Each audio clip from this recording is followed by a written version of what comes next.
여러분, 이제부터 조선주를 주목하세요. 트럼프가 미국의 47대 대통령으로 당선되면서 짧은 시간 동안 격변하는 움직임이 나타나고 있습니다. 시장에서는 다양한 업종들에 대한 해석이 나타나는데요.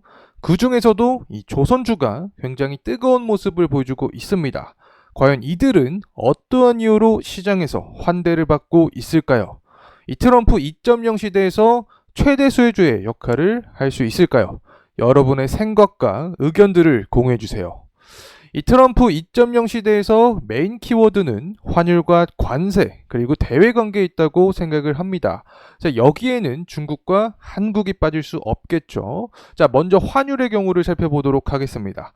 아마 다들 생각을 하시는 부분이 트럼프가 당선이 되고 대통령이 되면 달러 강세의 분위기가 유지가 될 것이다. 자, 이렇게 예상을 하고 계실 거라고 판단을 합니다. 실제로 원달러 환율 같은 경우에는 1,400원을 돌파하는 모습이 나타나면서 이제 계속해서 달러 강세의 흐름이 나타나는 게 아닌가. 자, 이러한 공포감이 형성이 될 수 있다고 생각을 합니다. 실제로 지난 트럼프 1기에서의 흐름을 분석을 해보면 트럼프가 당선된 이후에 단기적으로 이 달러 환율은 1,100원에서 1,200원으로 약 9%에서 10% 상승한 경향이 있었습니다.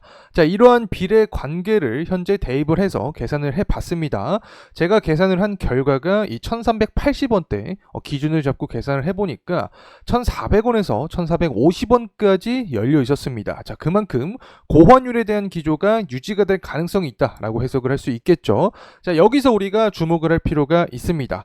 고환율이 되면 시장에서는 이를 어떻게 해석하느냐? 결국 고환율이 되었을 때 수혜주가 될 수 있는 업종에게 돈이 몰릴 가능성이 있다라고 해석을 할 수 있겠죠. 그 중에 하나가 바로 조선주다. 자, 이렇게 말씀을 드릴 수 있습니다.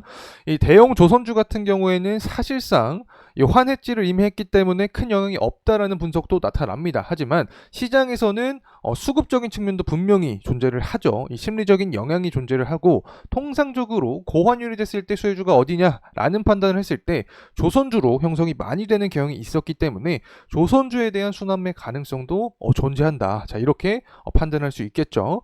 자, 그리고 나서 관세적인 부분도 우리가 해석을 할 수 있을 것 같습니다. 지금 트럼프는 대중 제재를 굉장히 강하게 하고 있습니다.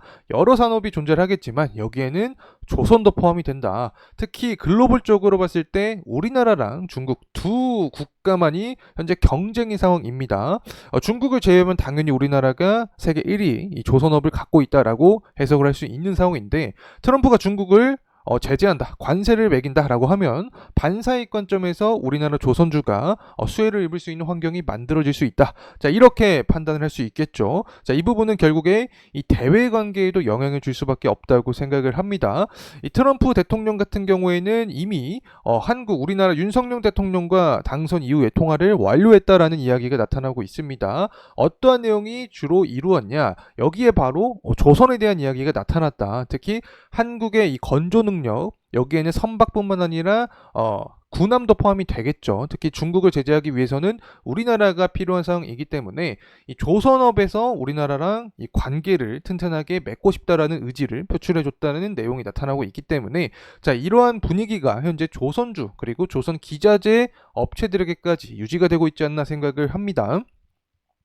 대표적인 기업들이죠. 이 현대중공업부터 해서 현대 계열사가 쭉 나타나 있습니다. 그리고 이 삼성중공업과 하나오션, 여기까지 우리가 대표적인 조선주로 살펴볼 수 있을 테고, 현대임스부터 해서 현대마린엔진, 그리고 한국카본부터 하나엔진까지 조선 기자재 업체들에 대한 시장의 관심도도 증가가 되고 있습니다. 모두 앞서서 제가 언급드렸던 이 환율과 관세 그리고 이 대외 관계로부터 해석을 하면서 이 한국의 조선주가 앞으로 좋은 흐름이 만들어질 거다라는 기대감으로 이런 상승의 흐름이 나타나고 있지 않나 생각을 합니다.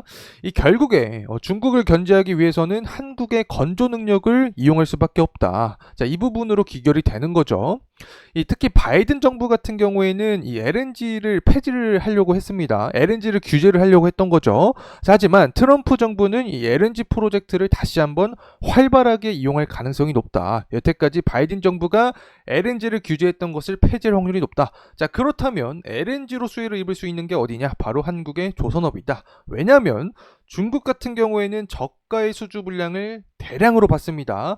컨테이너나 이 벌크선 같은 경우를 수주를 많이 받게 되면서 대량 공세를 펼치는 어떤 전략을 갖고 있는데, 우리나라 조선업 같은 경우에는 고가의 선박만 수주를 받죠. 때문에 신조선가 지수도 지속적으로 상승하는 구조가 만들어지는 건데, 이 결국에 고가의 선박은 어디에서 나오냐? 이걸 생각하면 답이 나옵니다. 이 LNG에서 나옵니다.